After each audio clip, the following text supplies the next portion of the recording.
She spent years studying medicine and has worked in various medical disciplines and currently has interest in how our definition of health affects our well-being. She is here tonight to give you tips on obtaining and maintaining optimum health. So please put your hands together for Jackie.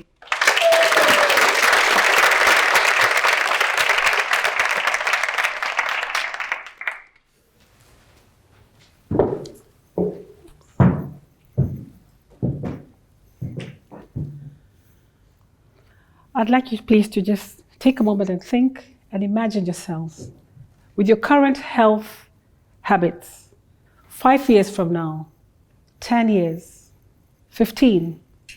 How does your health look like? Are you strong, full of vitality and energy? Or are you bent over, needing your kids to help you, or moving in and out of hospitals? How does your health look like? You see, knowledge is power, and understanding will give us a key, is what unlocks that power. I found, in my definition, I find that when I asked you a few minutes ago to think about your health, how many of you thought about your physical health? With a show of hands, please. And how many of you thought about your soulish health? That is the health of your emotions, your mind, your will. And how many of you thought about your spiritual health?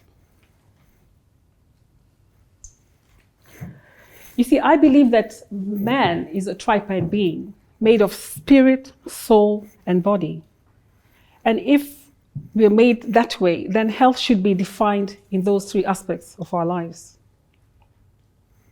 But what do I mean by spirit, soul, and body?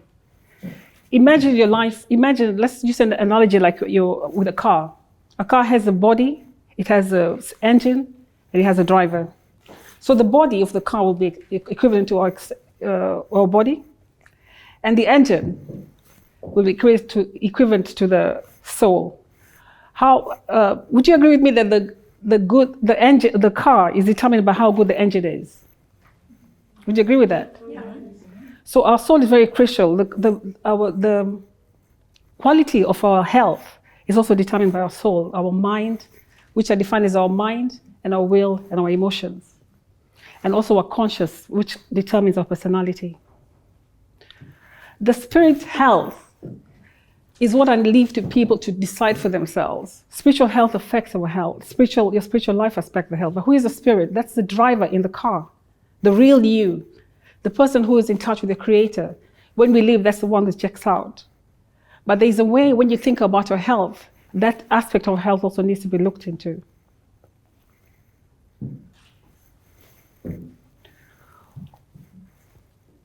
I wondered if, when you work on your health, what if, when I asked you a few minutes ago to check your health, if you looked at your spiritual health, your physical health, and your soulish health, most people don't have a gauge on what to use. So in this aspect, I had to just do my research and because within this group, I won't be able to teach that. But we've written a book which you can have access to online called Optimum Health to guide you in how to measure your spiritual health, your soulish health, that is your mind, your will, and your emotions. You see, every time you take care of your health, when I tell you, when you build your physical health, you're building up your immunity, your resistance to diseases.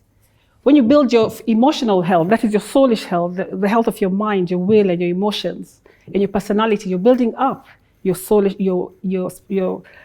immunity. And every time you build up your spiritual health, this is where most people don't, have different beliefs about their spiritual health. But I leave that to the individual. There's a poem by Desiderata which says, be at peace with your God, whomever you conceive him to be. So that's people have to make up their mind for where the view of life is there. And I leave you with this. Imagine a one cord rope is easy to break. 2 cords is much stronger, isn't it? But a 3 is very difficult to break.